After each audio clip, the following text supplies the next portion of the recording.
sudah hadir di forum.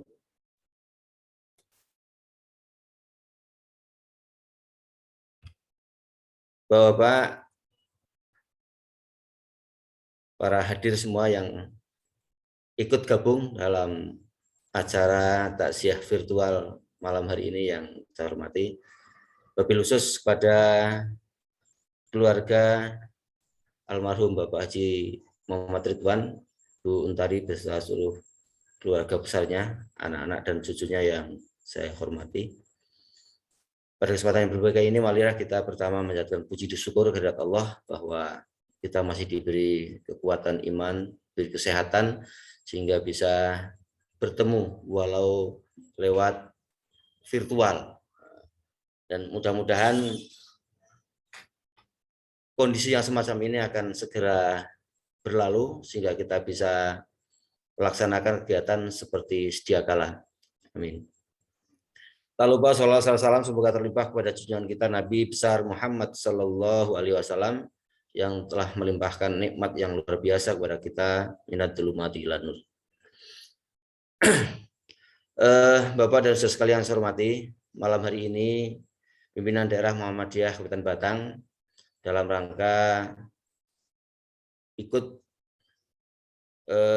berbelasungkawa dan juga ikut berdoa serta mengenang perjuangan Bapak Haji Muhammad Ridwan dalam dakwah bersama kita di Persyarikatan Muhammadiyah PDM malam hari ini menyelenggarakan kegiatan takziah secara virtual.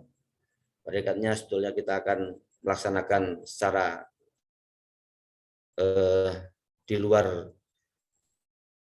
jaringan ini, akan tapi karena situasi dan kondisi maka terpaksa kita lakukan secara virtual. Mudah-mudahan tidak mengurangi makna apa yang ataupun tujuan yang kita lakukan. Malam hari ini merupakan bagian dari rasa kehilangan kita terhadap salah satu saudara kita, pejuang kita di Muhammadiyah. Kita tahu Pak Haji Muhammad Ridwan sejak muda telah aktif bersyarikatan sampai dengan akhir hayatnya. Itu mudah-mudahan kita doakan beliau mendapatkan tempat yang penuh nikmat di sisi Allah dan juga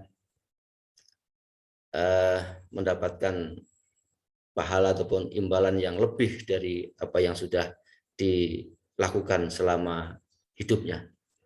Bapak dan sekalian, karena waktu sudah cukup malam, saya sampaikan bahwa malam hari ini susunan acaranya yang pertama pembukaan, yang kedua nanti sambutan dari pimpinan daerah Muhammadiyah yang akan disampaikan oleh Bapak Haji Suwanto MH selaku Sekretaris PDM. Kemudian dilanjutkan dengan tausiah ataupun pengajian takziah, sekaligus dilanjut dengan doa bersama yang akan dipimpin langsung oleh Bapak Dr. Haji Ali Trigatno MAG selaku Ketua PDM. Dan yang terakhir nanti mohon kepada keluarga untuk bisa menyampaikan sepatah dua patah kata, dan setelah itu kita akhiri takziah virtual malam hari ini dengan ditutup doa penutup. Untuk itu mari takziah virtual malam hari ini yang disiarkan oleh pimpinan daerah Muhammadiyah Kabupaten Batang kita buka bersama dengan mengucapkan basmalah. Bismillahirrahmanirrahim. Selanjutnya sambutan pimpinan daerah Muhammadiyah Kabupaten Batang. Kami persilahkan kepada Bapak Haji Suwanto MH untuk menyampaikan. Monggo kami silahkan. Bismillahirrahmanirrahim. Assalamualaikum warahmatullahi wabarakatuh. Waalaikumsalam warahmatullahi wabarakatuh. Waalaikumsalam warahmatullahi wabarakatuh. Innal hamdalillah nahmaduhu wa nasta'inuhu wa nastaghfiruh wa na'udzubillahi min syururi anfusina wa min sayyiati a'malina may yahdihillahu fala mudhillalah wa may yudlil fala hadiyalah. Asyhadu alla ilaha illallah la nabiyya ba'dah. Allahumma sholli ala Muhammad wa ala ali Muhammad bi rahmatika ya arhamar rahimin. Yang kami hormati Ibu Hajah Untari, Sarjana Pendidikan Agama Islam beserta anak dan istri, anak-anak dan keluarga. Yang kami hormati Bapak-bapak, Ibu-ibu, jajaran pimpinan warga simpatisan Muhammadiyah Kabupaten Batang. Yang kami hormati pula Bapak-bapak, Ibu-ibu, saudara-saudaraku semua yang pada malam hari ini bisa mengikuti pengajian takziah secara virtual atas wafatnya Bapak Haji Muhammad Ridwan, Sarjana Pendidikan Magister Sains. Marilah kita pertama-tama memanjatkan puji syukur kehadirat Allah Subhanahu wa taala yang pada malam hari ini kita masih diberikan beberapa kenikmatan kesehatan, kenikmatan kesempatan, dan alhamdulillah kita insya Allah masih diberikan kenikmatan yang sangat besar sekali, yaitu kenikmatan iman dan Islam. Bapak-bapak, ibu-ibu yang kami hormati, bahwa kami atas nama pimpinan daerah Muhammadiyah Kabupaten Batang, sekaligus atas nama Badan Pembina Harian Sekolah Tinggi Keguruan Ilmu Pendidikan, ikut berbelasungkawa yang mendalam atas wafatnya Bapak Haji Muhammad Ridwan, Sarjana Pendidikan Magister Sains, yaitu pada hari Ahad, tanggal 8 Agustus tahun 2021, bertepatan dengan tanggal 29 Dzulhijjah tahun 1442 Hijriah.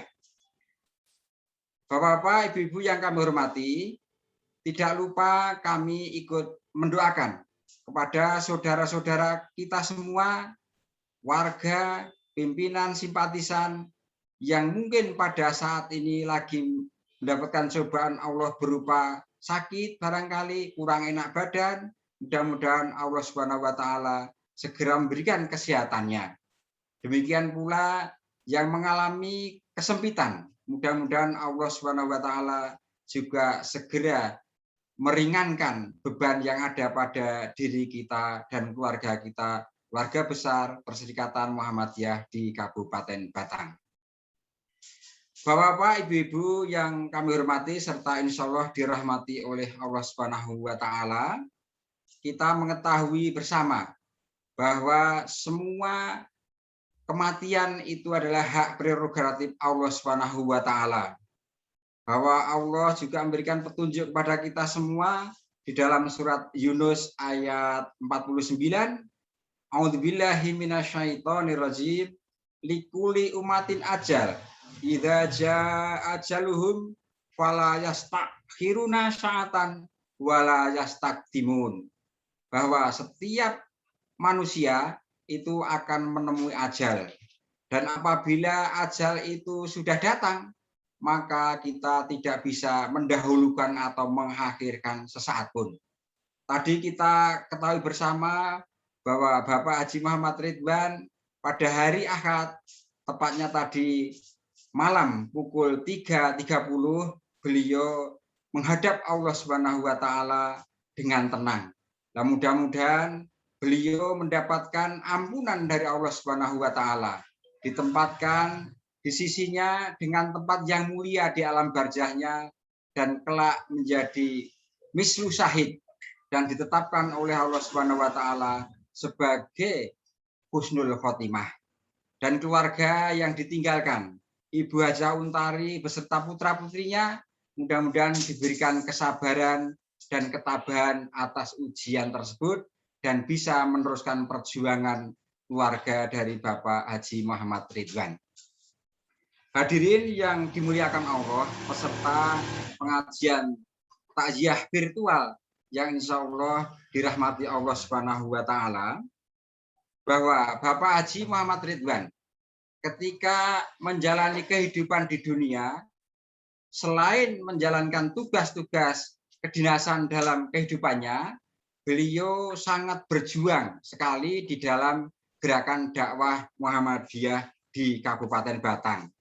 Tercatat sebagai pemuda, pimpinan daerah pemuda Muhammadiyah sebagai wakil ketua pada saat itu. Juga di pimpinan cabang Muhammadiyah Tersono, beliau juga menjabat sebagai wakil ketua. Demikian pula di PDM Batang, pimpinan daerah Muhammadiyah Batang, periode yang lalu beliau juga sebagai wakil ketua pimpinan daerah Muhammadiyah Batang, dan hingga sampai dengan sekarang beliau masih menjabat di amal usaha kita Muhammadiyah Batang, yaitu selaku ketua Sekolah Tinggi Keguruan Ilmu Pendidikan Muhammadiyah Kabupaten Batang. Demikian pula juga menjabat sebagai pengurus Baitul Tanwil Muhammadiyah di Kabupaten Batang.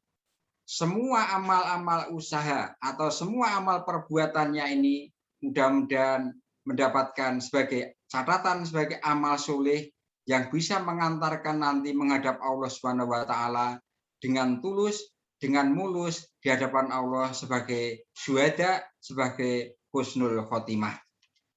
Bapak-bapak, ibu-ibu hadirin yang dimuliakan Allah serta dirahmati Allah, akhir-akhir ini kita ketahui bersama bahwa Muhammadiyah Batang banyak mendapatkan cobaan dari Allah Subhanahu wa taala berupa kematian dari tokoh-tokoh kita serta para pejuang-pejuang Muhammadiyah di Batang, yaitu dulu pada tanggal 8 Dzulhijjah tahun 1442 Hijriah, Bapak kita, Bapak Dr. Andes Haji Nasikin, sudah dipanggil oleh Allah Subhanahu wa taala dengan selamat dan mudah-mudahan juga mendapatkan husnul khotimah.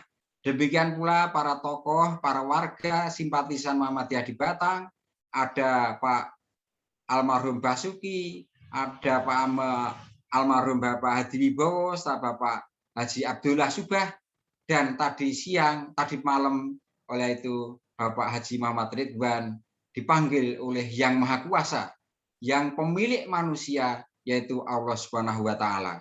Semoga semuanya itu amal baktinya diterima oleh Allah Subhanahu wa taala dan bisa memudahkan nanti dalam menjalani kehidupan selanjutnya, baik di alam barzah maupun di alam akhirat nanti, tergolong orang-orang yang mendapatkan pertolongan dari Allah Subhanahu wa taala.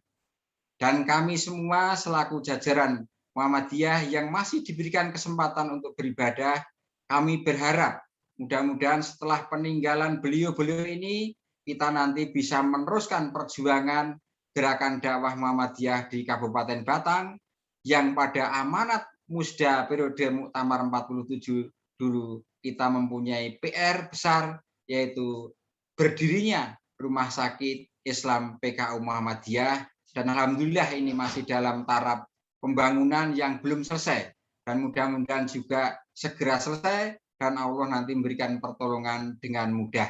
Demikian pula amal usaha yang saat ini mestinya sedang diampu oleh Bapak Dr. Andes Muhammad Ridwan, Bapak Haji Muhammad Ridwan, ini Allah sudah memanggilnya dan mudah-mudahan generasi penerusnya yang sudah mendapatkan amanah untuk mengurusi STKIP nanti bisa bangkit, bisa meneruskan perjuangan-perjuangan sesuai dengan tujuan kita berdirinya STKIP Muhammadiyah Kabupaten Batang. Kami jajaran BPH, Badan Pembina Harian STKIP Muhammadiyah Batang, juga mengucapkan terima kasih atas perjuangan beliau yang selama ini dengan ikhlas, tanpa gaji, tanpa bayaran, beserta jajaran wakil dan BPH lainnya, semua demi terciptanya gerakan dakwah Muhammadiyah, supaya nanti tercipta apa yang dimaksud dengan tujuan gerakan dakwah Muhammadiyah, yaitu untuk menciptakan manusia yang islami dalam kalangan bermasyarakat dan berbangsa di negara kita Indonesia yang mulia ini. Hadirin yang kami hormati serta insya Allah dimuliakan Allah, demikian dari kami atas nama pimpinan daerah Muhammadiyah Batang sekaligus Ketua Pimpinan Harian STKIP Muhammadiyah Batang dalam mengantarkan kepergian dari Bapak Haji Muhammad Ridwan ini, Manakala ada kekurangannya, kami mohon maaf yang sebesar-besarnya. Dan manakala di dalam kami mengucapkan yang berhubungan dengan firman Allah, apabila ada kekurangannya, mudah-mudahan Allah Subhanahu wa taala mengampuni dosa-dosa kami. Demikian, sekali lagi selamat berjuang, meneruskan perjuangan para pendahulu untuk sukses gerakan dakwah Muhammadiyah di Kabupaten Batang. Kami akhiri, billahi taufiq wal hidayah, nasrum minallah wa fathun qarib. Assalamualaikum warahmatullahi wabarakatuh. Waalaikumsalam warahmatullahi wabarakatuh. Terima kasih Bapak Haji Suwanto MH. Semoga apa yang tadi disampaikan senantiasa bisa menjadi bahan renungan buat kita semua, juga menjadi sarana untuk menambah semangat kita dalam berjuang dakwah melalui Persyarikatan Muhammadiyah. Bapak dan Ibu, saudara-saudara sekalian yang saya hormati, selanjutnya mari kita dengarkan pengajian dalam rangka takziah walau lewat virtual yang disampaikan langsung oleh Bapak Ketua Pimpinan Daerah Muhammadiyah Kabupaten Batang kepada yang terhormat Bapak Dr. Haji Ali Trigatno, Magister Agama, disilahkan. Monggo. Assalamualaikum warahmatullahi wabarakatuh. Waalaikumsalam warahmatullahi wabarakatuh. Alhamdulillah, wassalatu wassalamu ala rasulillah, la hawla wa la quwata illa billah, amma ba'dah. Qala ta'ala, a'udzubillahi minasyaitonir rajim, bismillahirrahmanirrahim. Kullu nafsin dha'iqatul maut. Wa qala aidan, kul innal mautal ladzi tafirruna minhu fa innahu mulaqikum, tsumma turadduna ila alimil ghaibi wasyahadah wa yunabbi'ukum bima kuntum ta'malun. Hadirin peserta pengajian virtual dalam rangka bertakziah atas wafatnya Haji Muhammad Ridwan, SPD MSI, yang pagi tadi sudah mendahului kita, dipanggil oleh Allah Subhanahu wa taala. Tadi sudah diwakili oleh Bapak Suwanto, mewakili PDM, juga BPH, sudah menyampaikan ucapan bela sungkawa. Saya sendiri juga secara pribadi juga menyampaikan bela sungkawa yang sedalam-dalamnya, juga mengajak khususnya keluarga almarhum, istri dan putra-putrinya, mungkin juga cucunya, untuk senantiasa tegar, tabah, dan juga mengikhlaskan ikhlas atas ketentuan Allah Subhanahu wa taala. Dan harus kita menyadari semua bahwa menjadi sebuah keniscayaan, sebuah kemestian bahwa setiap yang bernyawa, setiap yang bernafas, cepat atau lambat pasti akan dipanggil oleh Allah Subhanahu wa taala, dan itu hanya masalah waktu atau masalah nunggu giliran saja. Jadi yang diberi kesempatan masih hidup juga hendaknya menjadikan peristiwa kematian di kanan kiri kita, khususnya di minggu-minggu belakangan ini yang mungkin frekuensinya meningkat, ini hendaknya juga bisa menjadi ajang bagi kita untuk menambah keimanan dan juga meningkatkan ketakwaan. Dalam satu hadis yang singkat, Nabi pernah menyatakan kafa bil mauti wa'idhan. Kafa bil mauti wa'idhan. Cukuplah kematian itu menjadi nasihat. Jadi kematian itu menjadi nasihat yang cukup, kata Nabi. Jadi kadang-kadang kita itu diberi nasihat ini itu angel mlebu, hati kita mungkin masih keras, pikiran kita mungkin masih sulit menerima. Mestinya dengan peristiwa kematian, apalagi itu menimpa orang-orang dekat kita, orang-orang kita kenal, orang yang kita cintai, hendaknya itu menjadi satu hal yang membekas dalam sanubari kita. Oh ya, dia sudah dipanggil. Bisa jadi dia lebih muda, dipanggil lebih dulu, gitu. Atau bisa jadi lebih tua. Yang jelas peristiwa kematian itu adalah peristiwa yang di satu sisi ya lazim, biasa, di sisi lain juga luar biasa. Hendaknya menjadi satu ibrah, pelajaran bagi kita bersama. Nah, kenapa dalam suasana duka kita berikan pengajian, berikan tausiah? Karena dulu waktu Bapak Haji Nasin dipanggil ketika kita pengajian malam itu, saya sudah sampaikan, inti dari takziah itu adalah menghibur sohibul musibah, menguatkan, ya, menghibur, menguatkan, meringankan, termasuk memberikan bimbingan, apalagi kalau misalnya terlalu shock atau terlalu terpukul.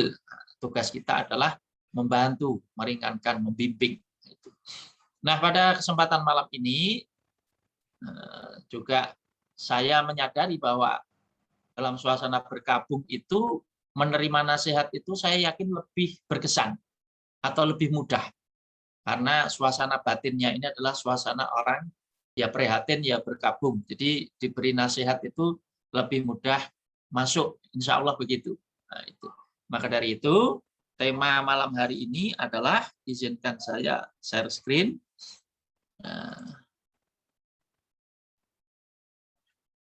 Nah, ini judulnya, amal-amal yang bermanfaat untuk mayit atau orang yang sudah kitabnya Syekh Albani, Ahkamul Janaiz. Itu.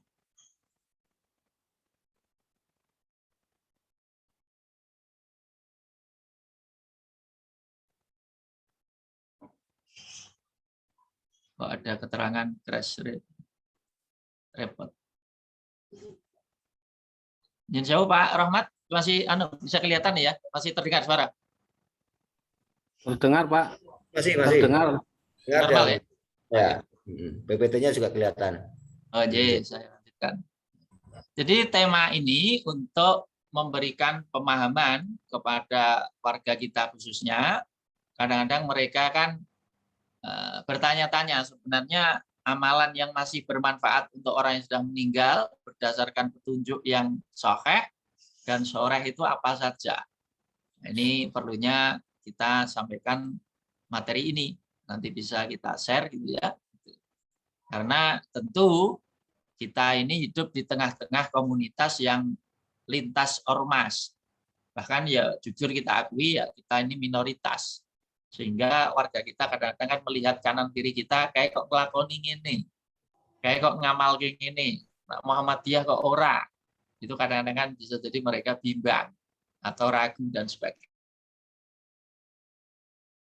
Kita punya pegangan mana yang dasarnya jelas, mana yang petunjuknya shareh, itu kita menjadi lebih gamblang lagi. Nah, seterusnya saya ingin sedikit meluruskan istilah yang kita gunakan hubungannya karo mayit mendapat manfaat dengan sebutan mayit mendapat, bisa dibedakan. Jadi kapan kita menyebut mayit pada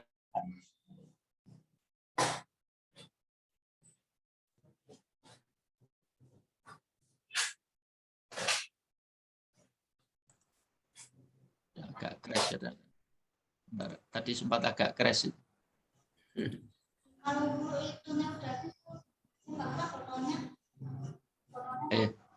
Jadi ini ya.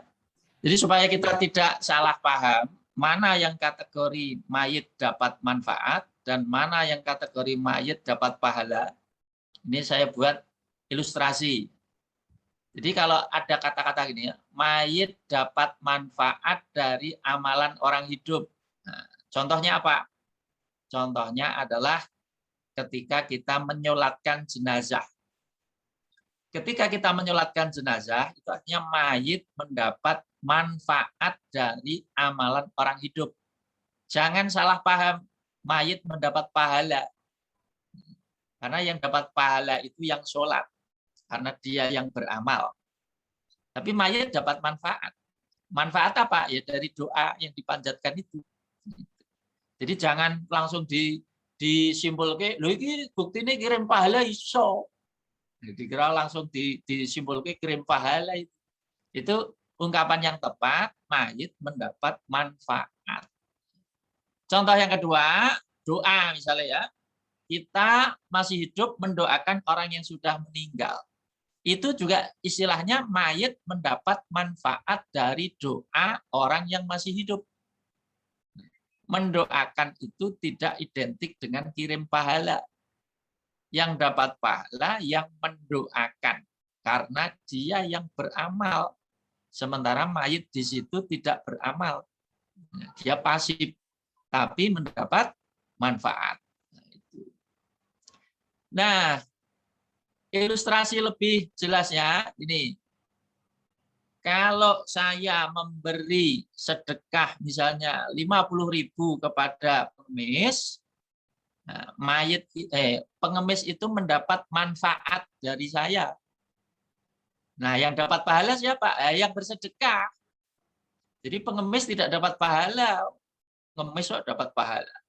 Tapi dia dapat manfaat. Kenapa? Lah dikasih 50.000 kan dapat manfaat dia dari 50.000 itu bisa nggotu sego. Tapi yang dapat pahala yang beramal. Karena asas pahala itu diberikan kepada orang yang beramal, bukan orang yang tidak beramal. Ini harus dipahami dengan baik. Nah, itu. Termasuk contoh bermanfaat nanti tadi melunasi hutang mayit. Ada mayit meninggal dihutang. Terus kita baik keluarga atau bukan, utang itu sing nyauri aku, sing beresi aku, sama yang dapat pahala yang lunasi karena dia yang beramal. Nah, mayit dapat manfaat. Nah, gitu cara mendudukkannya itu seperti itu. Nah, yang kedua, mayit mendapat pahala plus manfaat. Ada juga. Nah, contohnya apa? Contohnya nanti yang ada dalilnya ya. Contohnya adalah tadi anak bersedekah atau berwakaf di atas namakan orang tuanya sudah meninggal. Nah, itu bukan hanya dapat manfaat, Pak. Itu juga dapat pahala. Anaknya ya insya Allah dapat pahala. Almarhum orang tuanya juga dapat pahala. Nah, itu istilahnya mayit dapat pahala boleh atau tepat. Bukan hanya manfaat itu. Nah, nanti kita kembalikan ke petunjuk atau dalil. Nah, selanjutnya apa saja yang bermanfaat? Yang ada dalilnya tentu saja ya. Yang pertama, disepakati Pak ya, artinya semua kelompok Islam itu sepakat mendoakan mayit. Semua aliran sepakat mendoakan mayit itu bermanfaat untuk orang yang meninggal. Makanya pada malam hari ini ya kita mendoakan karena bermanfaat. Terutama ya keluarganya. Nah, kita bantu saja. Kalau mendoakan kan semua orang Islam boleh, Pak. Tidak harus keluarga. Nah, itu. Tapi ingat ya, mendoakan mayit yang dibolehkan oleh Allah kalau sama-sama Muslim. Sama-sama Muslim.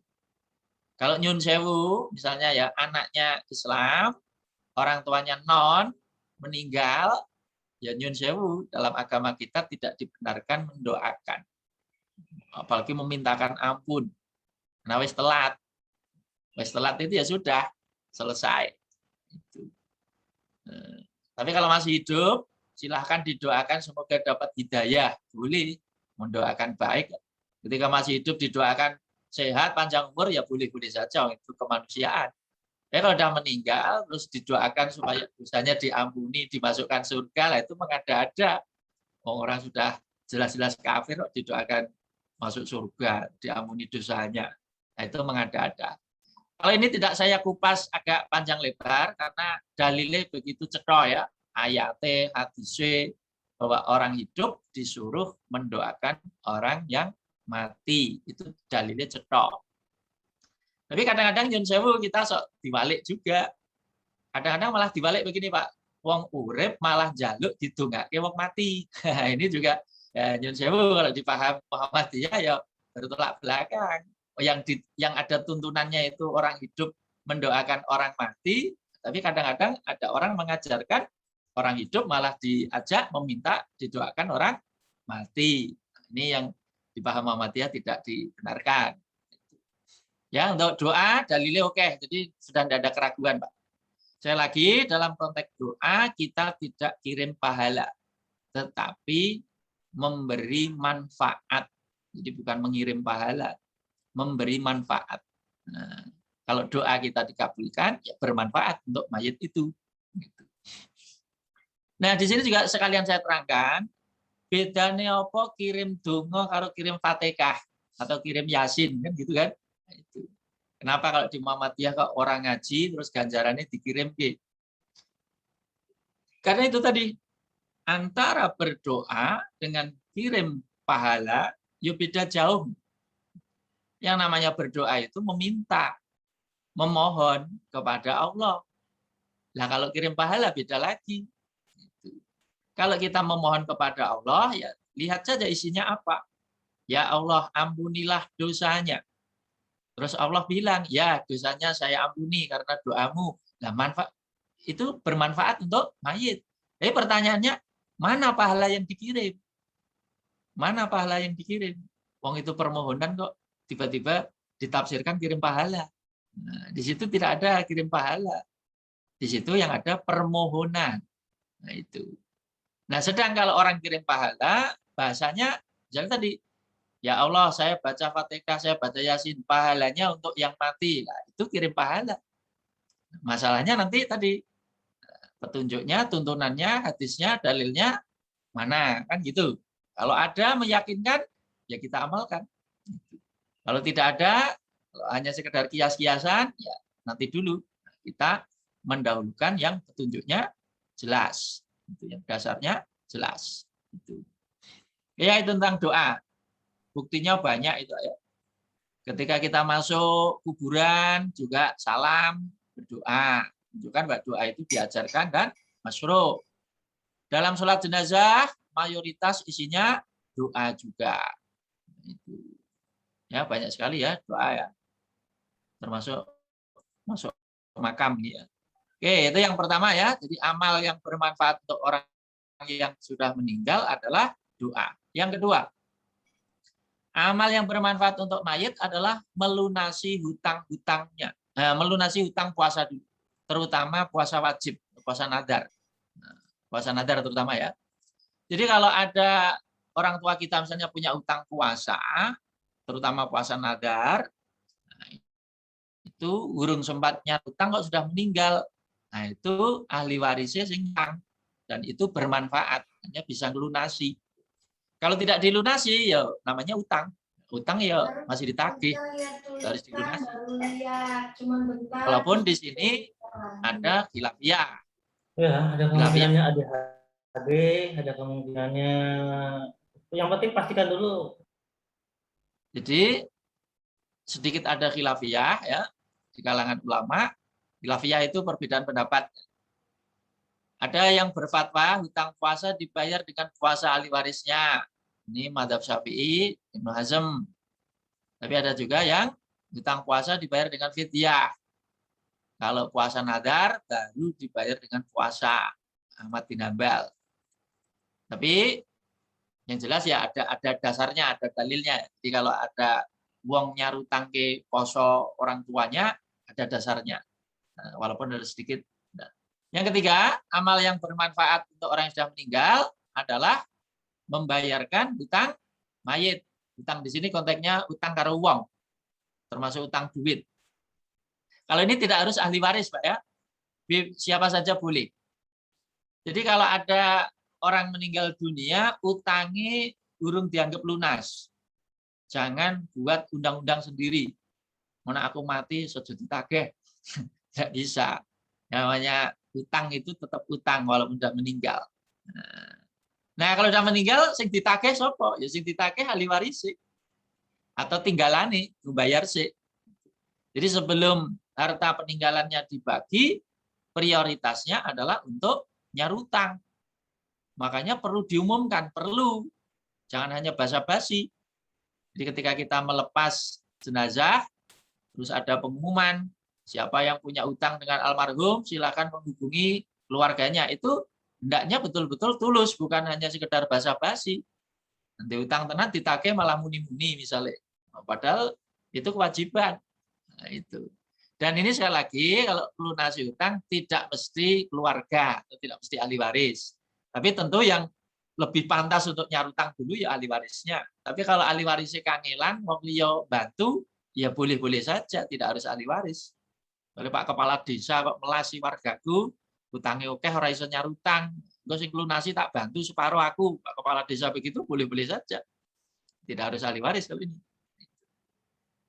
Nah, mengenai utang, Nabi sangat peduli. Tidak boleh dianggap remeh. Misalnya ya, dalam hadis ini kadang-kadang Nabi kalau sudah disodori jenazah yang sudah siap disolatkan, Nabi tanya, apakah orang ini punya hutang?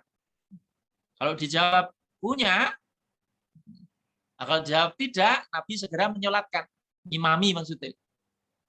Tapi kalau dijawab orang ini punya hutang, Nabi tanya lagi, lah sing arep nyarutang sapa? Kalau tidak jelas, Nabi tidak jadi menyolatkan. Orang sidang imami maksudnya. Tapi Nabi menyuruh sahabat lain untuk menyolatkan. Tapi Nabi tidak mau menyolatkan. Itu kalau jenazah punya hutang. Bukan tidak boleh disolatkan. Nabi enggan menyolatkan. Tapi orang lain disuruh menyolatkan. Tapi Nabi sendiri males. Kalau ada mayit mati masih meninggalkan hutang, tidak jelas sehingga nyarutang. Tapi nak jelas sehingga nyarutang, Nabi mau menyalatkan. Ini menunjukkan bahwa masalah utang itu jangan dianggap enteng. Itu persoalan yang sangat berat. Ya. Ini hadisnya ada beberapa, tidak saya sampaikan semua. Yang keempat, amal yang bermanfaat untuk mayit, sekaligus kalau ini dapat menambah pahala, ini tak tambahin ya. Bermanfaat juga nambah pahala. Apa? Ini memiliki anak yang soleh, memiliki anak yang soleh. Jadi kalau kita meninggalkan anak-anak yang soleh, terus anak kita itu beramal soleh, yakin Pak kita kecipratan pahalanya, dapat pahalanya. Kenapa seperti itu Pak? Jawabannya bukan masalah hubungan darahnya, tetapi adalah karena kita sudah menanam saham dalam diri anak, punya kontribusi kita. Apa saham orang tua terhadap anak? Ya banyak. Anak itu sing gedheke ya wong tua, sing ngragati wong tua, sing biayai wong tua, sing nyekolahke wong tua, sing modali wong tua. Sehingga apa yang dilakukan anak, orang tua punya saham. Siapa punya saham? Ya untuk bagian, saham itu artinya bagian. Jadi kalau kita punya anak cucu yang soleh, walaupun kita sudah meninggal di alam kubur, masih tambah rekening pahala kita. Hadisnya jelas, petunjuknya jelas. Makanya kenapa kita didorong supaya mendidik anak, supaya anak-anak kita soleh. Itu di situ. Jadi memiliki anak soleh itu bukan hanya sekedar mendoakan. Kalau mendoakan tetangga kita juga bisa. Kalau hanya mendoakan orang lain bisa. Tapi kalau kita punya anak, itu bukan konteksnya hanya doa, lebih dari sekedar doa. Apa? Ya tadi, kalau dia melakukan amal soleh, orang tuanya ikut kecipratan kalau bahasa saya. Termasuk yang kecipratan itu misalnya siapa? Guru anak kita. Guru anak kita itu tidak punya hubungan darah, tetapi bisa kecipratan pahala. Kenapa? Karena guru yang mengajari anak kita, yang mendidik anak kita. Jadi guru karena mendidik anak dapat pahala walau sudah meninggal, karena punya saham. Nah, orang tua juga punya saham terhadap anak. Sahamnya apa? Mungkin tidak mengajar, tetapi kan membiayai, membayarkan SPP-nya. Nah, gitu loh. Jadi teorinya siapa yang menanam saham, ya dia dapat bagian. Dan itu logis. Nah, itu. Nanti kena dengan ayat laha ma kasabat wa alaiha ma kasabat. Nah, itu. Jadi kalau ada ayat yang kadang-kadang dipertentangkan, wa alaisa lil insan illa ma sa'a. Manusia tidak memperoleh kecuali yang diusahakan. Justru Nabi menafsirkan inna atyaba ma akala rajul min kasbihi wa inna waladahu min kasbihi.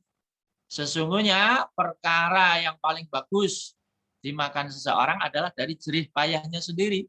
Dan anaknya itu termasuk jerih payahnya, kasep. Jadi sebaik-baik kita makan itu adalah hasil keringat sendiri. Tetapi Nabi juga mengatakan anakmu itu termasuk keringatmu. Artinya kalau ada anak bekerja, terus orang tua ikut makan hasil anak itu halal. Gitu. Karena jerih payah anak itu wong tua melu duwe hak. Gitu. Jadi Nabi menafsirkan anak itu termasuk kasab orang tua. Kasab itu jerih payah. Di modal itu. Nah, itu. Jadi itu penjelasannya. Nah, ini yang dulu pernah saya janjikan. Ini mungkin agak saya jelaskan agak panjang lebar.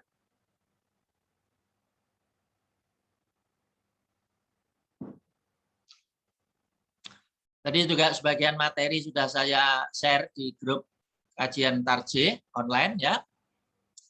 Bersedekah atau berwakaf anak yang di atas namakan orang tua yang sudah meninggal.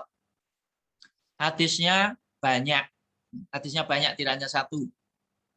Kedudukannya sahih. Petunjuknya soreh. Soreh itu terang, Pak. Kalau kurang yakin, misalnya ya, ini saya kutip dari kitabnya Albani tadi. Hadis pertama, ini dikeluarkan oleh Akhrajahul Bukhari, Muslim, Malik, Abu Dawud, Nasai, Ibnu Majah, Baihaqi, Ahmad.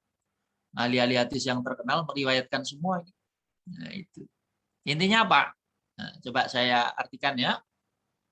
Anna rajulan qala, ada seorang anak laki-laki berkata atau laporan kepada Nabi, inna ummi uftulitat nafsuha walam tusi. Sesungguhnya ibuku itu meninggal secara mendadak, walam tusi, dan tidak sempat berwasiat. Jadi ada seorang anak laporan karena Nabi, ibu saya meninggal mendadak dan tidak sempat berwasiat. Orang sempat weling, namanya aja mati mendadak. Nak mati tidak mendadak ya lumrahe iso weling. Nah, ini mendadak orang kok berweling. Nah, dia mengira wa adzunnuha law takallamat tasaddaqat. Saya mengira seandainya beliau sempat berbicara, beliau akan bersedekah. Berarti ada niat.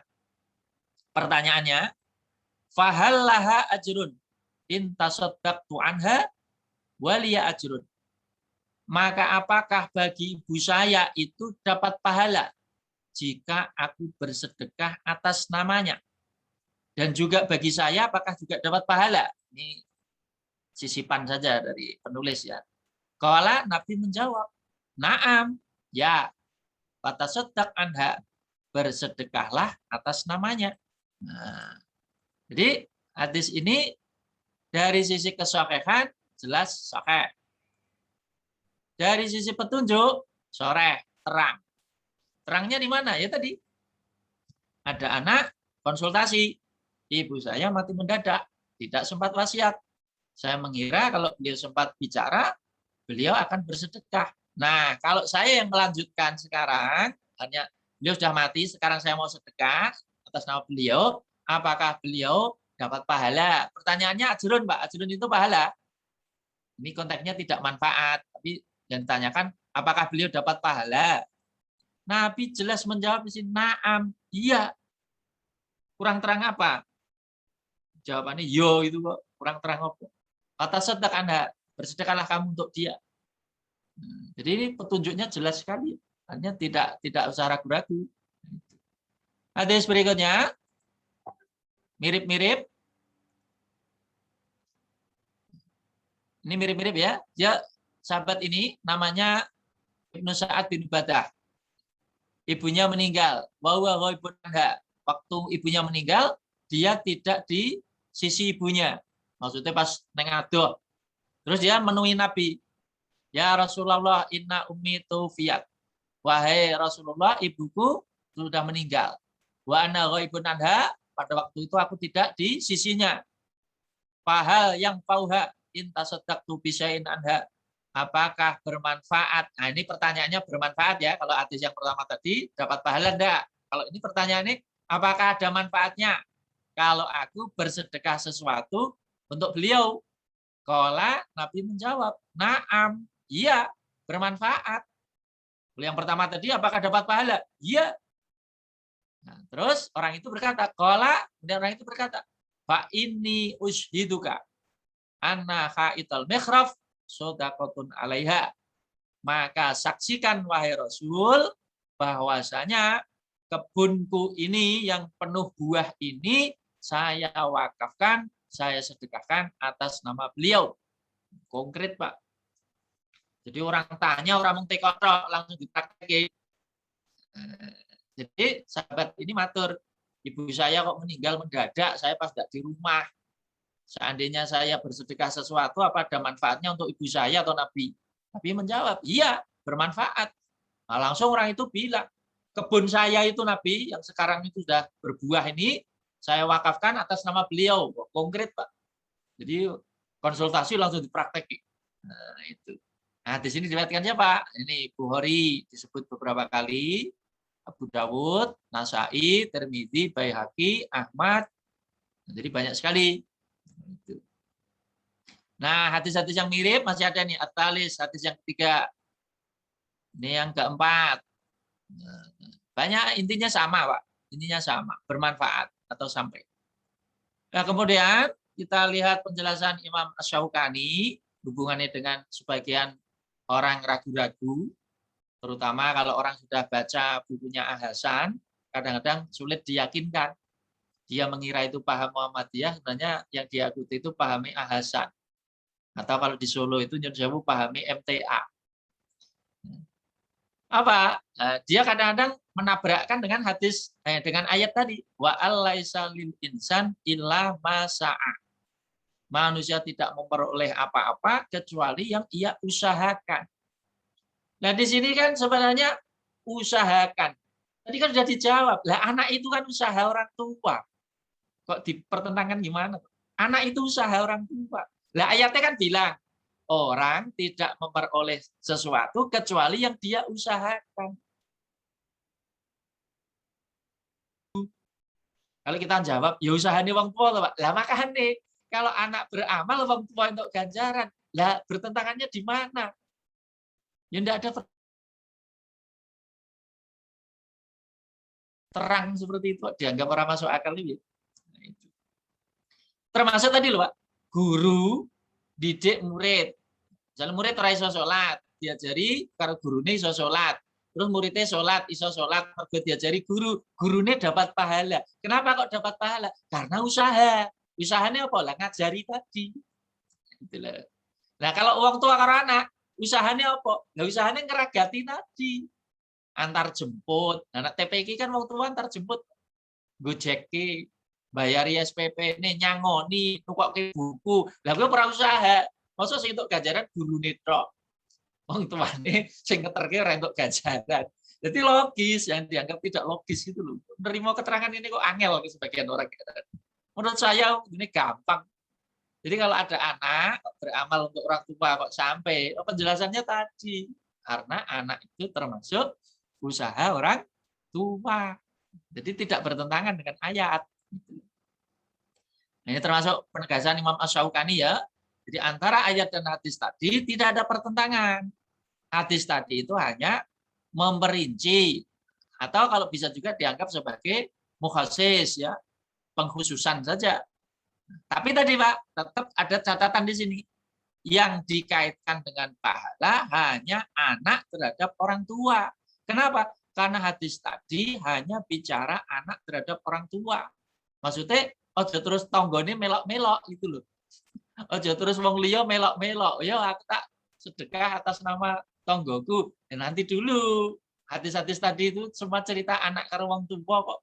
Tidak cerita tonggo, tidak cerita wong liya. Hanya jangan langsung dikiaske, berarti wong liya oleh. Beda. Nah, kalau utang tadi, Pak, lah utang kan konteksnya bukan kirim pahala. Utang tadi konteksnya tadi menyelesaikan masalah ya, atau memberi manfaat. Tapi yang dapat pahala yang nyarutang. Tapi kalau konteks anak pada orang tua, ya memang pahala ya manfaat. Orang tua dapat, anak dapat. Jadi saya kira cukup clear. Nanti juga saya lampirkan di belakang itu yang fatwa tarjih. Jadi fatwa tarjih juga selaras dengan ini. Termasuk yang sudah saya sampaikan di grup tarjih tadi, online tadi. Nah, itu fatwa tarjih Pak resmi Pak. artinya hadis-hadisnya terus pendidikan. Jadi di Muhammadiyah itu juga mengakui hadis-hadis ini. Makanya mulai sekarang saya juga menggalakkan atau mengajak kalau ya di lingkungan kita menggalang dana, bangun, ngumpul ke infak, wakaf, sebagian kita dorong, terutama nyun sewu yang orang tuanya sudah meninggal, jenengan dulu belum sempat berbakti, belum sempat balas budi, sekarang ini masih ada kesempatan berbakti itu balas budi, bukan hanya doa, tapi juga bisa wakaf di atas namakan almarhum.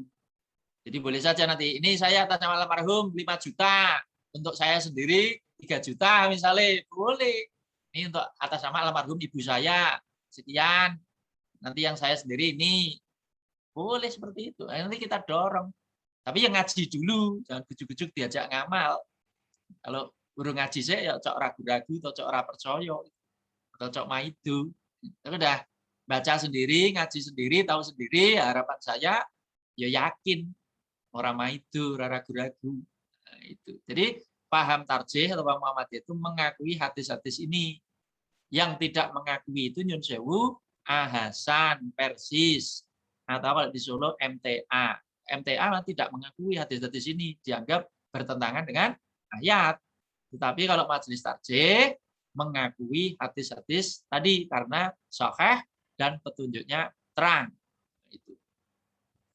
Nah, yang versi terjemahan bisa dengan baca nanti ya, yang saya kutip dari fatwa tarjih tadi, ini versi yang ada terjemahannya. Berikutnya, sebentar lagi, apalagi amal yang bermanfaat untuk mayit. Nah, ini Pak, bekas-bekas peninggalan mayit yang masih bisa dimanfaatkan oleh orang yang masih hidup. Bekas-bekas yang ditinggalkan mayit yang masih bermanfaat untuk orang yang masih hidup. Apa itu? Nah, ya, hadis yang disampaikan Nabi itu, 3 amal yang tidak putus itu. Kalau ayatnya, jangan bisa lihat, ini surat Yasin. Dalam surat Yasin itu ada kata ini. Inna nahnu nuhyil mauta wa naktubu ma qaddamu wa atharahum. Kata kuncinya di sini, Pak ya. Jadi inna nahnu nuhyil mauta, sesungguhnya kami akan menghidupkan orang mati. Wanak tubuh, dan kami tulis ma qaddamu, apa saja yang sudah dikerjakan dulu di dunia. Wa atharahum, dan juga kami tulis bekas-bekas mereka. Bekas-bekas ini. Bekas-bekas itu apa?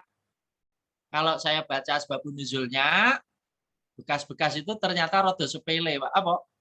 Bekas telapak kaki kita waktu ke masjid. Jadi ketika kita ke masjid, kaki kita itu kan meninggalkan bekas, itu dicatat. Itu ada dalam hadisnya. Makanya orang yang jauh, rumahnya jauh dari masjid, nggak usah berbondong-bondong mendekatkan ke masjid. Bedol omah ben cedak masjid. Karena zaman Nabi dulu juga ada yang seperti itu. Omahnya Pak dibedol cedak ke masjid. Sama Nabi dilarang. Nggak usah, kata Nabi. Hanya sing cedak ya ben cedak, sing adoh ya adoh, ora usah bedol cedak ke masjid. Kenapa? Muncullah hadis itu. Karena setiap langkahmu, 1 langkah menghapus dosamu, 1 langkah mengangkat derajatmu. Makin banyak langkahmu, makin banyak dosamu yang diampuni. Termasuk makin banyak pahala yang dicatat untukmu. Nah, itu bekas-bekas itu termasuk bekas kaki. Nah, kalau diartikan hanya bekas telapak kaki, tentu terlalu sederhana itu Pak ya. Nah, nanti dalam hadis ini boleh dibilang mengembangkan maksud bekas-bekas yang masih terus dicatat itu apa? Ya hadis ini yang sudah populer itu. Idza matal insan in qata'an wa amaluhu illa min talatatin illa min shadaqatin jariyatin aw ilmin yuntafa'u bih aw walatin sholihin yad'ulah. Riwayat Imam Muslim. Ketika anak Adam mati, ketika manusia sudah meninggal, maka putuslah segala amalnya kecuali 3 perkara. Apa 3 perkara itu yang tidak putus? Shadaqatin jariyatin, sedekah yang mengalir terus, yakni wakaf. Atau ilmu yang diambil manfaat. Atau anak soleh yang mendoakan untuknya. Nah, memang di sini ada kata kunci mendoakan. Ya, itu. Ini juga kalau Syekh Al-Utsaimin itu juga mengkritisi ya. Kenapa hadis ini mengatakan anak soleh yang mendoakan, bukan anak soleh yang membacakan surat Yasin, bukan anak soleh yang mengirimi Al-Fatihah, tetapi anak soleh yang mendoakan. Memang yang jelas dituntunkan memang mendoakan, bukan mengirim surat-surat tadi. Kalau memang yang dituntunkan misalnya mengirim ayat atau surat, redaksinya bisa saja Nabi mengatakan anak soleh yang mengirimi surat. Itu. Tapi redaksinya anak soleh yang mendoakan. Wah, yang dituntunkan mendoakan, bukan membacakan surat-surat tadi. Jadi itu ya. Jadi 3 ini hakikatnya adalah amal si mayit itu sendiri ketika masih hidup. Kalau ditanya kapan dia bersedekah jariyah, ya ketika masih hidup. Kapan dia punya ilmu yang diambil, ya dia tulis ketika masih hidup. Kapan dia mendidik anaknya sehingga bisa mendoakan orang tuanya? Ya ketika masih hidup. Gitu. Jadi ini jelas masih berlangsung pahalanya. Yang ketujuh, menghajikan mayit. Boleh, terutama kalau ada wasiat. Kalau ada wasiat tambah kuat. Tapi zaman sekarang ya menghajikan orang lain ya sulit, Pak. Jangankan menghajikan orang lain, mangkat dhewe rekoso, antrine suwene ra merkakat gitu ya. Nah, tapi secara hukum, misalnya ada orang tua berwasiat supaya dihajikan, ya sebenarnya punya landasan yang kuat bahwa anak bisa menghajikan. Lebih-lebih kalau ada wasiat, hanya lebih kuat lagi. Nah, itu. Oke, berikutnya, nah ini sebagai penutup untuk mungkin menguatkan atau menjawab pertanyaan sebagian di antara warga kita. Kadang-kadang mereka bertanya-tanya, kok orang ngaji Pak, ndonga tok. Nah, di sini memang mereka kadang-kadang membawakan sejumlah hadis-hadis yang tidak diberi keterangan kualitas hadis ini apa. Sehingga kadang-kadang orang awam taunya, iki nek hadis, iki nek dalile. Tapi tidak diterangkan kualitas dalilnya piye, sahih apa ora, kuat apa ora. Nah, di antara hadis-hadis yang berseliweran, misalnya kadang-kadang ini, manzara qabra walidayhi au ahadahima yaumal jum'ah faqara yasin ghufira lahu. Ini yang kadang-kadang maca yasin, kadang-kadang pakai di sini. Siapa yang menziarahi kuburan kedua orang tuanya atau salah seorang di antara mereka pada hari Jumat, kemudian dibacakan yasin, niscaya orang itu akan diampuni. Nah, masalahnya hadis ini keterangannya ya, intinya hadis ini adalah maudhu ya. Maudhu itu apa? Palsu. Jadi hadisnya tidak sahih. Bukan hanya dhaif tapi palsu. Hanya tidak bisa dijadikan hujah. Berikutnya hadis lagi yang kadang-kadang dijadikan dasar, man dakhalal maqabir faqara'a surah yasin khafaflahu anhu yaumaidin wa kana lahu bi adatin ma fiha hasanat. Barang siapa yang masuk kuburan kemudian membacakan surat yasin, insya Allah akan meringankan mereka pada hari kiamat dan dia akan mendapat kebaikan sebanyak bilangan yang ada pada surat yasin itu. Nah, keterangannya menurut penelitian Syekh Albani, hadis ini palsu. Ini dalam kitab Al-Ayat Al-Bayinat. Ini juga hadis palsu. Hadis berikutnya yang kadang-kadang dibaca juga, man zara qabra walidahi kula jum'atin faqara indahuma au indahu yasin ghufira lahu bi adati kulli ayatin au harf. Siapa yang menziarahi makam kedua orang tuanya setiap Jumat, lantas yang bacakan isi keduanya atau salatnya surat yasin, diampuni baginya sejumlah bilangan tiap-tiap ayat atau huruf. Keterangannya sama hadis palsu. Nah, ini sama lagi ya. Man marro bil maqabir faqara qul huwallahu ihda asyrata marrah. Siapa yang melewati kuburan kemudian dibacakan Al-Ikhlas 11 kali. Tsumma wa bajrahu lil amwat, kemudian pahala diberikan kepada mayit. Utiya minal ajri bi adatil amwat.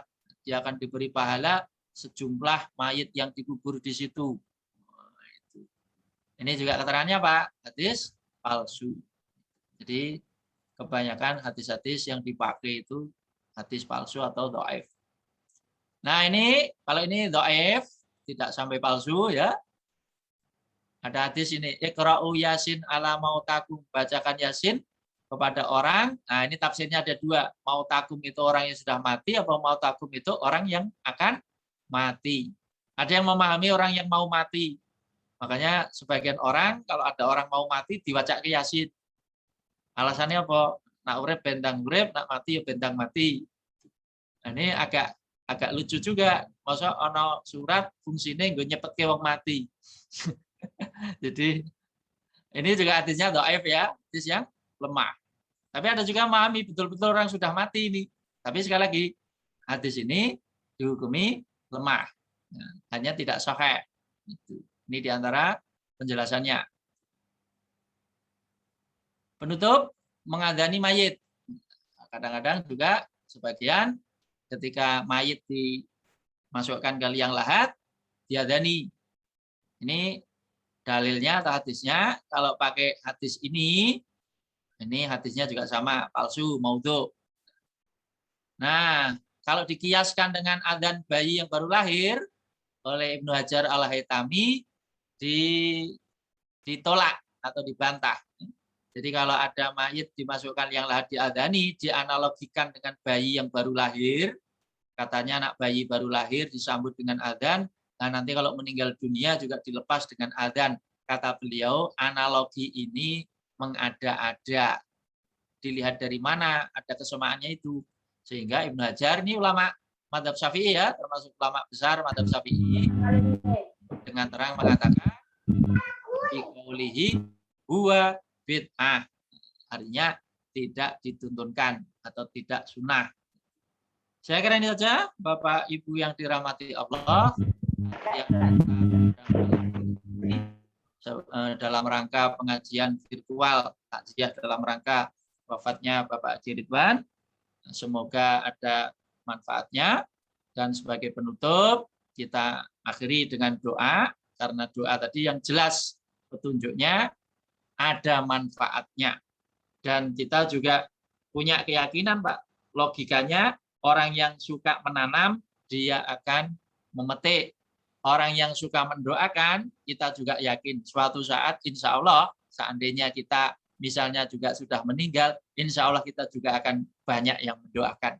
Karena pada prinsipnya ya, apa yang kita tanam itulah yang akan kita petik. Maka dari itu dengan hati yang tulus ikhlas, memohon dengan penuh kerendahan hati, kita mohon kepada Allah Subhanahu wa taala, semoga apa yang doa yang kita panjatkan Allah berkenan mendengarkan, menerima, mengabulkan, dan manfaat dari doa yang kita panjatkan sampai kepada almarhum Bapak Haji Ridwan, di antaranya adalah dosa dan kesalahannya semua diampuni oleh Allah Subhanahu wa taala, segala amal baik, amal solehnya diterima, dan kekurangan kekhilafannya dimaafkan dan dihapus oleh Allah Subhanahu wa taala. Termasuk misalnya kita dengan beliau juga misalnya ada apalah mungkin unek-unek atau hal yang mengganjal atau apa tadi, juga mohon untuk dihalalkan, mohon untuk dimaafkan.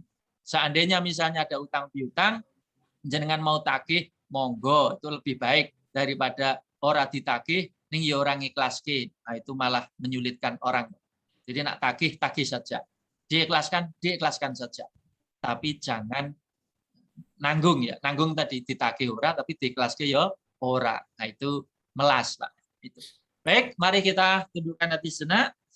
A'udzubillahi minasyaitonirrajim. Bismillahirrahmanirrahim. Alhamdulillahirabbil alamin. Hamdan syakirin, hamdan na'imin, hamdan katsiran thayyiban mubarakan fi.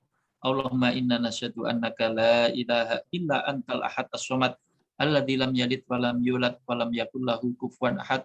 Allahumma shalli wa sallim wa barik ala nabiyyina Muhammad wa ala alihi wa sahbihi ajma'in warda anna ma'a bi rahmatika ya arhamar rahimin.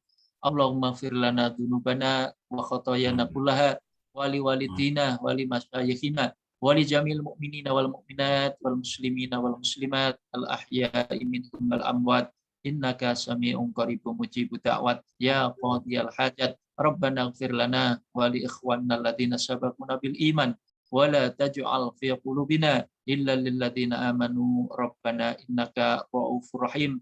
Khususan ila ruhi abina Haji Ridwan, Allahumma fir lahu warhamhu wa'afihi wa'fu anhu wa akrim nuzulahu wa wasi' madkhalahu wa sil dunubahu wa nakkihi minal khotoya kama yunaqqa thawbul abyadu minad danas wa abdilhu daran khairan min darihi wa ahlan khairan min ahlihi wa zawjan khairan min zawjihi wa adhu min adabil qabri wa min adabin nar wa adkhilhul jannata daras salam al abrar ya aziz ya ghafar ya rabbal alamin. Allahumma firli hayyina wa mayyitina wa syahidina wa ghaibina wa kabirina wa sahirina wa dzakirina wa unsana bi rahmatika ya arhamar rahimin. Allahumma man ahyatahu minna fa ahyihi 'alal iman wa man tawaffatahu minna fatawaffahu 'alal islam. Allahumma la tahrimna ajrahu wa la taftinna ba'dahu waghfir lana wa lahu bi rahmatika ya arhamar rahimin. Allahumma inna nas'aluka salamatan fid din wa afiyatan fil jasad wa ziyadatan fil ilmi wa barakatan fil rizqi wa taubatan qablal maut wa rahmatan 'indal maut wa maghfiratan ba'dal maut. Allahumma hawwin 'alaina fi sakaratil maut wan najata minan nari wal 'afwa 'indal hisab. Allahumma tawil umurana wa sahih ajsadana wa tajawaz anna sayyiatina wa tawaffana ma'al abrar. Allahumma inna nas'alukal huda wat tuqa wal afafa wal ghina. Allahumma inna na'udzubika minal judam wal baras wal junun wa min sayyi'il asqam wa min sayyi'i virus corona wa min sayyi'i virus corona wa min sayyi'i virus corona min baladina Indonesia hada khasah wa min buldanil muslimina amah innaka ala kulli syai'in qadir. Allahumma inna nas'alukal afwa wal afiyah wa tamamal afiyah wa dawamal afiyah bi rahmatika ya arhamar rahimin. Wassallallahu ala nabiyyina Muhammad. Subhana rabbika rabbil izzati amma yasifun wa salamun alal mursalin walhamdulillahi rabbil alamin. Alhamdulillah, jazakumullah khairan jazaa. Saya sampaikan banyak terima kasih atas kerawannya, partisipasinya. Sekali lagi kami dari jajaran Pimpinan Daerah Muhammadiyah Kabupaten Batang menyampaikan ucapan terima kasih yang setinggi-tingginya atas perjuangan jasa almarhum khususnya untuk Persyarikatan Muhammadiyah di wilayah Kabupaten Batang. Kami atas nama jajaran pimpinan daerah menyampaikan banyak terima kasih dan penghargaan yang setinggi-tingginya, termasuk doa yang kami panjatkan secara tulus. Semoga Allah mendengar dan mengabulkan. Sekian dan demikian. Terima kasih, mohon maaf. Billahi sabilil haq, fastabiqul khairat. Dari saya kalau ada kurang lebihnya mohon dimaafkan. Assalamualaikum warahmatullahi wabarakatuh. Waalaikumsalam warahmatullahi wabarakatuh.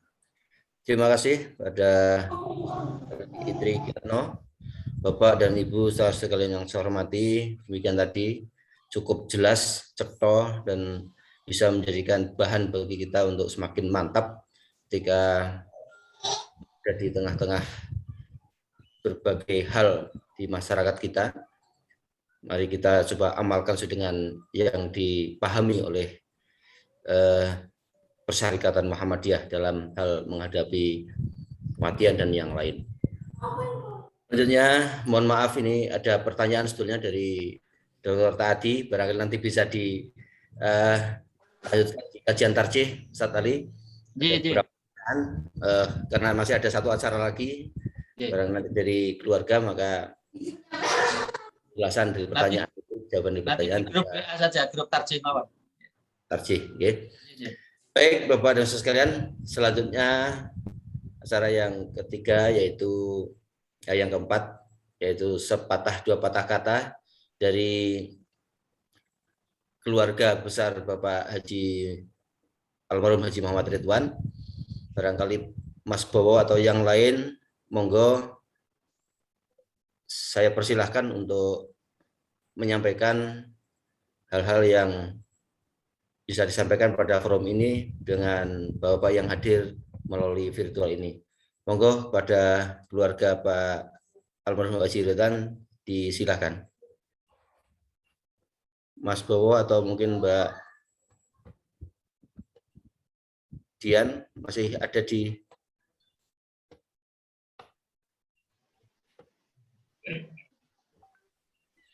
Monggo di Assalamualaikum warahmatullahi wabarakatuh.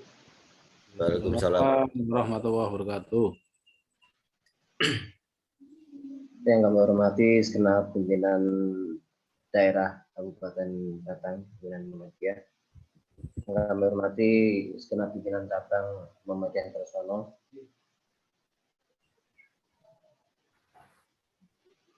Puji syukur kehadirat Allah Subhanahu wa taala ketika pada malam hari ini telah memberikan banyak kenikmatan kepada kita sehingga pada malam hari ini kita dapat bermuajah, bertatap muka di acara Zoom meeting untuk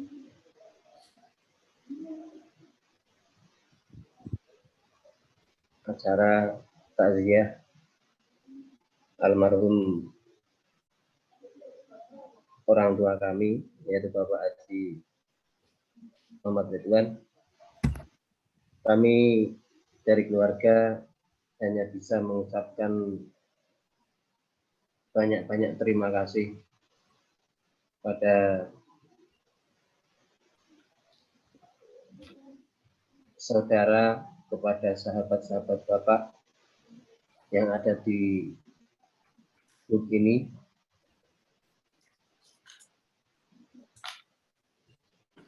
Selain itu, kami selaku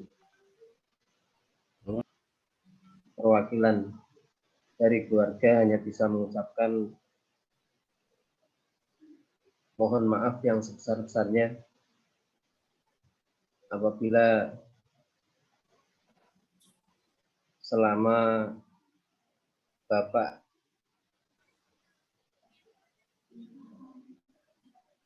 di dalam berjuang bersama di dalam organisasi Muhammadiyah ada banyak khilaf, baik yang disengaja maupun yang tidak.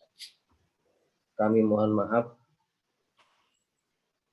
dan semoga bapak-bapak dan ibu-ibu segenap anggota Perserikatan Muhammadiyah bersedia untuk memaafkan, dan kami dari keluarga juga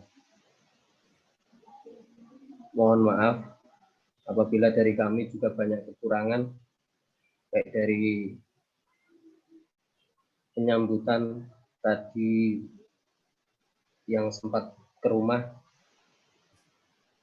karena kami juga masih dalam perasaan yang tidak karuan, karena kami kehilangan sosok ayah, sosok bapak. Kami hanya minta untuk didoakan semoga almarhum bapak kami amal yang telah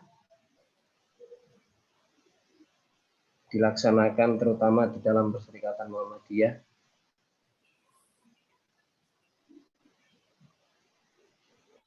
ini semoga dapat bermanfaat bagi semua anggota perserikatan sehingga pahalanya mengalir sampai hari kiamat nanti. Amin. Kami dari keluarga tidak bisa mengucapkan banyak kata karena kami juga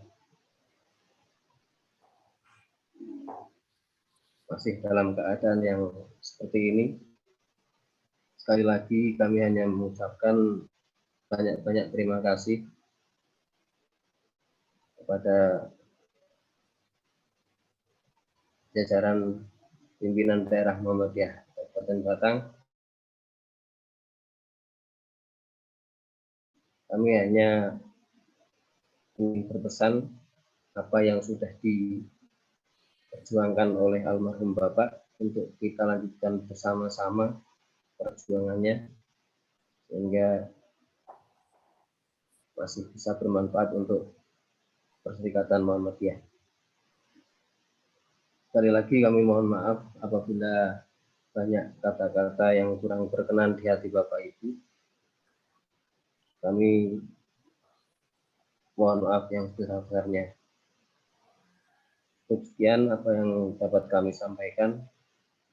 Wabillahi taufiq wal hidayah. Assalamualaikum warahmatullahi wabarakatuh.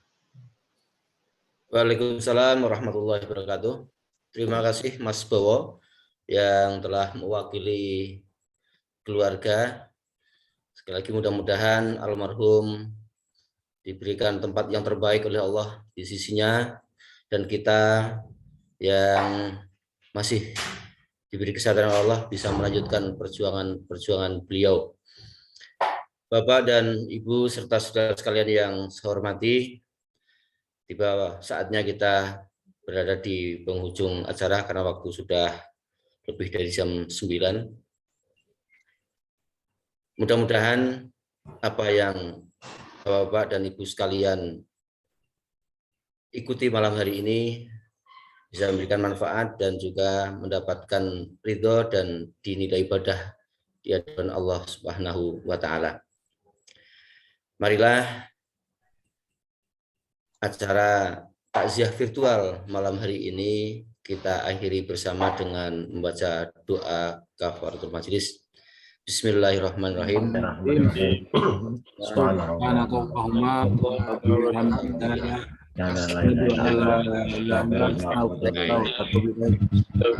Saya selaku pemandu acara malam hari ini apabila banyak kekurangan mohon maaf, dan setelah kita tutup barangkali masih ada yang saling menyapa, kami persilahkan, monggo, tergantung kepada host yang ada di kantor rasisme atau di RSI sana sebagai pemegang kendali, dan saya secara pribadi mohon diri dan saya akhiri.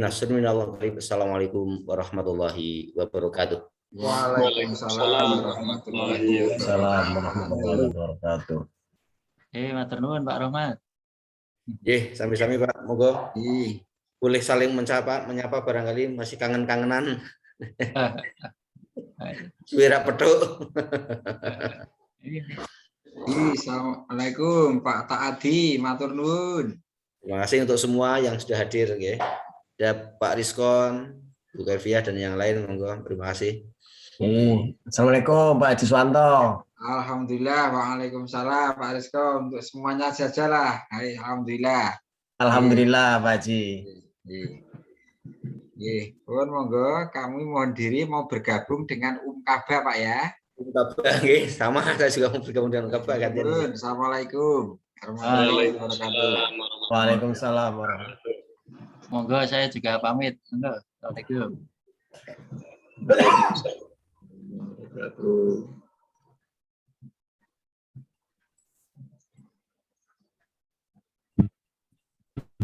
Itu deh. Apa yang mana biaya deh.